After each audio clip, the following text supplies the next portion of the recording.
Crónicas de la Rana Libertadora, tomo 1, Encrucijada de Cuervos. Capítulo 17, El Árbol Negro. Epígrafe. Los caminos reales que alcanzaban todas las provincias de la corona eran canales de magia, controlados por el archimago Oribus, gracias a los poderosos y ancestrales círculos de piedra Cromlech del reino del verano enterrados en las raíces del Onerain. Despertó a la jornada al frío del alba, la sed ardida y los gavilanes de la empuñadura calados e impacientes en su cadera. Las colinas aún seguían allí, no se habían perdido en la noche. El hambre comenzó a morderle el entendimiento. Lamió lo que pudo del rocío en las hierbas para completar su sorbo de agua y comió unas hojas de dientes de león que ya daban por declarada la primavera y, sin saber más de dónde anidaban las aves por aquellos lares, empezó la marcha de nuevo sin huevos por desayuno. Se nubló la mañana y otro tanto su talante, y sus temblores y angustias a lo abierto importaron menos ahora que le costaba más la caminata. Al fin mondado por sus heridas, sus culpas y su creciente hambruna, andando cabizbajo, mirando sus pies vagabundear, apagándose su conciencia, para bien o para mal, como si cada paso lejos de los bosques que le eran lo disolvieran donde no era nada. Al fin, el horizonte ahogó las colinas Bouglamo, subiendo hasta las faltas de la terrible montaña Escamotrán. Libre al fin Merion para angustiarse cuanto quisiera, también comenzó a crecerle la añoranza por aquel río a soñar, el tal Odredarim, que más allá de todo plan y misión de empeño, que ya le parecía cosa muy revuelta, le prometía beber sin pedir permiso, y eso era cosa de toda lujuria.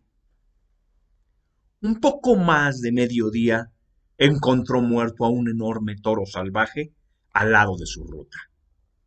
Le había olido desde bastante antes su carroña nauseabunda y se desvió hacia allá para ver si podía cazar algún buitre que le anduviera ahorgando, esperando que no se le hubieran adelantado los cuervos, a los que no les alzaría la mano nunca después del remolino que se llevara a Bertram. Bueno, ya el hambre lo diría frente a la pluma. O Bertram. Y, y sí, había dos buitres que junto al toro se pudrían inútilmente solo para los gusanos, grandes como dedos y blancos como ojos, sin compartirle a nadie sus despojos.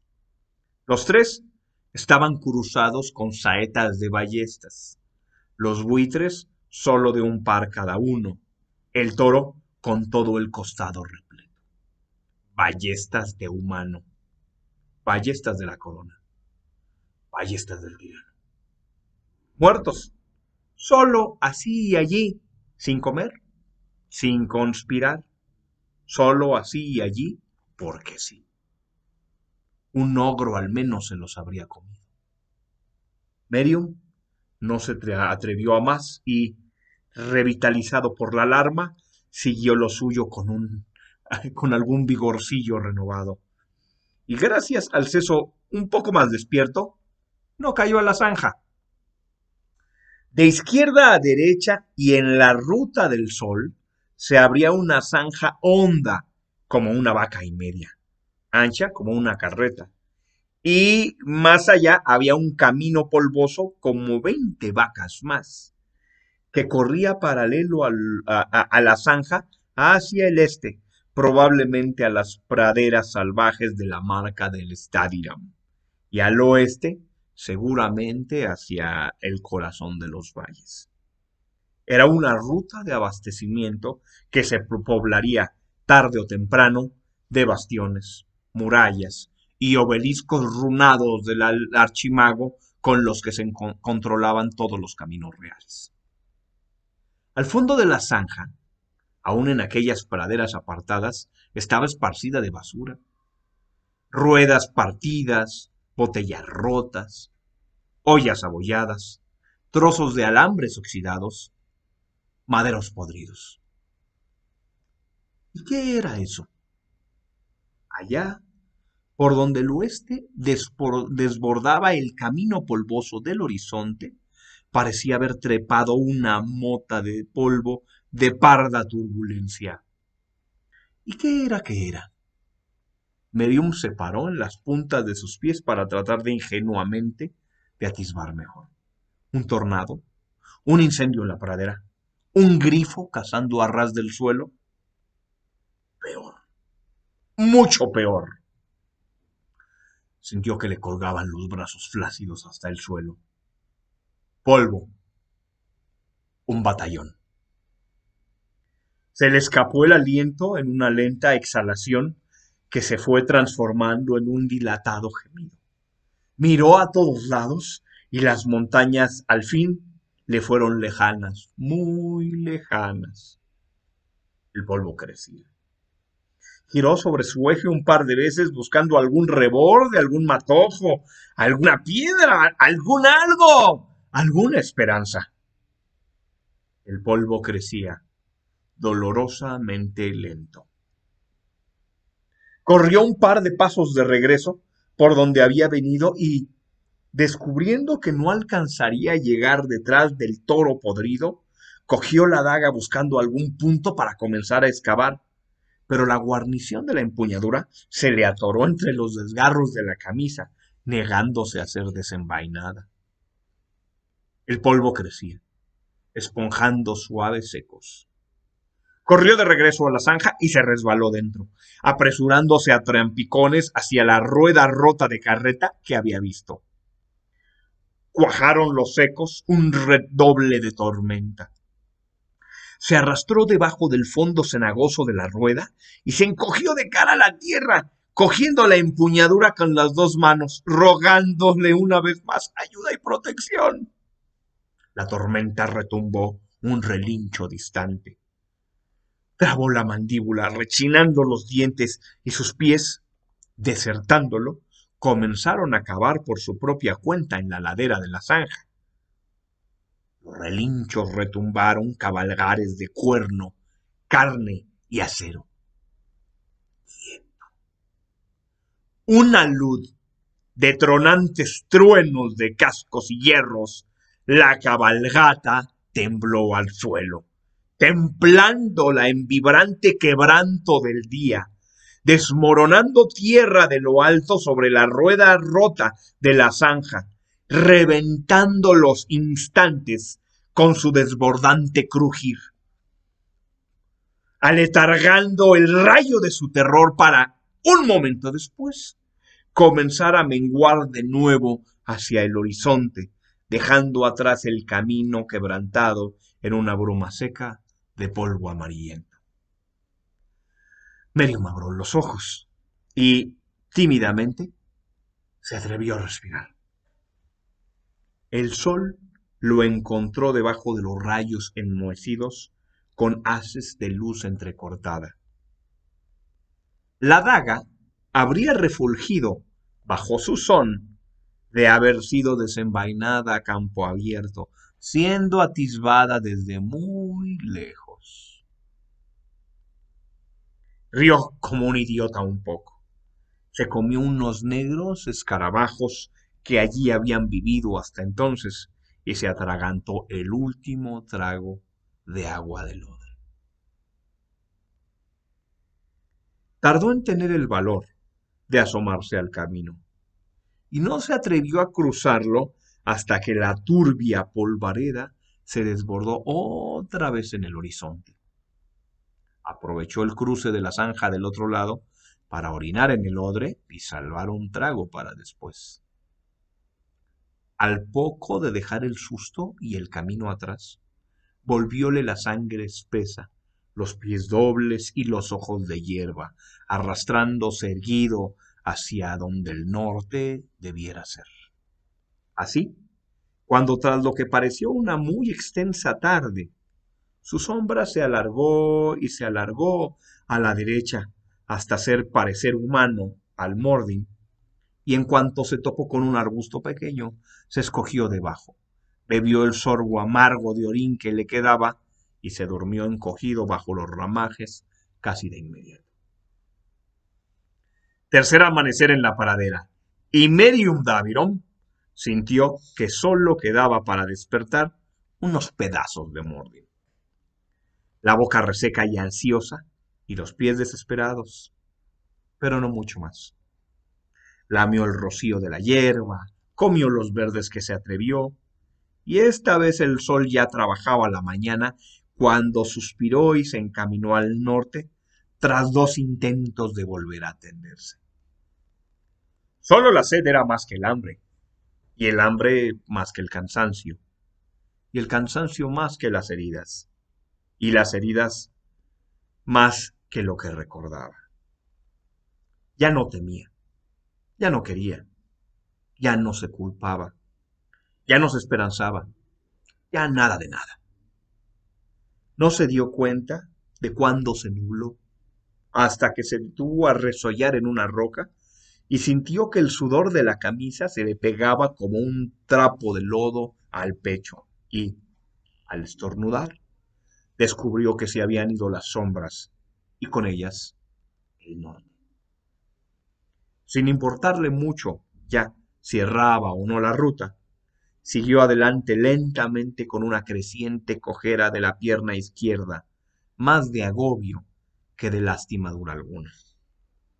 De pronto levantó la vista sin razón y un viento gélido le sopló a la cara, exprimiendo la noche a las pesadas nubes gris amarillento del horizonte. Encontró un árbol muerto, un roble. Quiso morir allí. Se tambaleó hasta apoyarse de espaldas en el tronco de corteza podrida y apolillada, deslizándose hasta quedar sentado entre las raíces negras. Alzó la vista a los ramajes retorcidos y rotos, como relámpagos muertos, y suspiró. Allí, debajo de un árbol, de un bosque. Cerró los ojos y dejó caer la cabeza sobre el pecho y desbarrancado, rió furiosamente complacido. Estaba cansado, hambriento, sediento. Las heridas le picaban, cubiertas las costuras de sudor sucio. Bertram había partido tras el hombre con máscara de pizarra. Sin duda, su maestro lo alcanzaría, y aquello sería indudablemente el origen del gran portento de su era. Y aun si Bertram no volviera jamás de bosque adentro, aquella visión acaso reverberaría en alguna eucatástrofe, en alguna catástrofe buena o final feliz, que quizá algún día arruinaría al tirano, así como él había sido el portento inesperado de la catástrofe de la cofradía. ¿Cuánto tiempo atrás? Abotargado y exhausto, parpadeó, esforzándose por recordar. 3 días hasta la cerca de Espantapájaros. 6 días desde la encrucijada de cuervos, el hombre con máscara de pizarra. 7 días desde la caída de Frendolf y el rapto de Witlaf. 10 días desde la huida de Pinoseco y la captura y tortura de Baladara. 11 días desde la furia de Bélica. 12 días atrás comía quesos, vestía jubón y olía a trasero de ama bajo la falda. 12 días y el cuento de Miles era otro. Ojalá alguien lo hubiera matado 13 días atrás. Levantó una ramita podrida. Excavaría un agujero bajo el árbol para morir. Quizá su sangre engendrara alguna hoja en alguna rama de por aquí. Respiró profundamente, tranquilo, sonriente. El pomo de la empuñadura de la daga se le hundía bajo las costillas en esa posición. Y cuando volvieran a crecer retoños de ese roble, entonces alguna vez vendría el verdadero portador de la daga élfica, un héroe que allí la encontraría como el delirio de un cuento maravilloso de la antigüedad, para emprender con ella días de asombro para la ruina del tirano, o al menos de lucha. El Mordin desvió la empuñadura de sus costillas. No obstante, ahora los gavilanes de la guarnición le pellizcaron la cintura. Pero allí solo la podría encontrar un soldado loneriano, un humano. Y la daga terminaría como botín élfico para pinchar labriegos. Crujía el cielo perezosamente, sin rayos ni lluvia. Su puta madre. Al menos debería arrojarla al río y luego morir en paz. Pero si encontraba el río, ya no podría morir de sed. Su puta madre. Enfurecido, Merion pateó la tierra y se encogió para dormir. Su puta madre. Al día siguiente, llegó al río Odredarim, 12 días después de su traición a la cofradía. Renqueando encorvado, caracoleó bajo un sol despampanante y cada vez más primaverado, y se arrastró el último tramo como un hielo de plomo que se descongelara poco a poco hacia el norte. Comenzaron a escampar en la pradera los álamos, fresnos, sauces y alisos, esparcidos entre hierba más oronda, arbustada y verdecida. Los graznidos de las garzas y los patos hacían ya varias brisas que anunciaban su espesura, pero Merium tardó en darse cuenta, hasta que, subiendo una pendiente, pasó bajo la sombra de un fresno y, oliendo súbitamente la tierra húmeda, parpadeó despertando al fin de lo que sentía había sido su dormir desde el árbol muerto. Se abrazó al fresno como un hermano y mordió la corteza para hacer lo suyo. Y güey, se desenrolló de su pensamiento apeñuscado esa palabra élfica, respirándola y dándole aliento a sus sesos secos, arrugados y estériles, descubriendo en torno, al pensarla, la palabra Igüe, el viento, las aves, las ramas y a él mismo. Gracias. Se esforzó un poco más el Mordin por pensar en su lengua materna, cogiendo la empuñadura de la daga para agradecerle sin saber de qué o qué. Igüe. Pensó de nuevo para lloverse un poco más de por dentro y respirar el fresno. Y de pronto quiso llamarle así a la daga, sin recordar qué significaba la palabra o sin saber cuál fuera el nombre verdadero de la hoja antigua.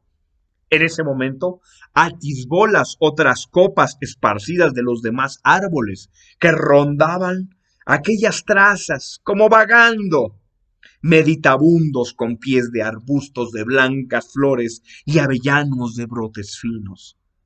Y aunque no era aquella fronda más que una landa o dehesa con espacio entre los árboles como para construir corrales y cabañas sin tener que talarse mucho, para Merium era como un bosque querido que hubiera conocido desde siempre. ¡Igüe! ¡Igüe! Cantaba el Mordin con su cabeza sin caberle otro trino, sin atreverse a soltar el fresno hasta recoger la hojarasca que pudiera, triturándola en las manos para frotarse el cabello, la cara y el pecho, y estrojando los dedos entre el humus de las raíces, llevó otro puñado hasta los pies del árbol más cercano, un álamo blanco, trotando a tambalearse, del que también se frotó con su hojarasca y cargó su tierra hasta un aliso, y luego un sauce. ¡Igüe! ¡Igüe! ¡Igüe!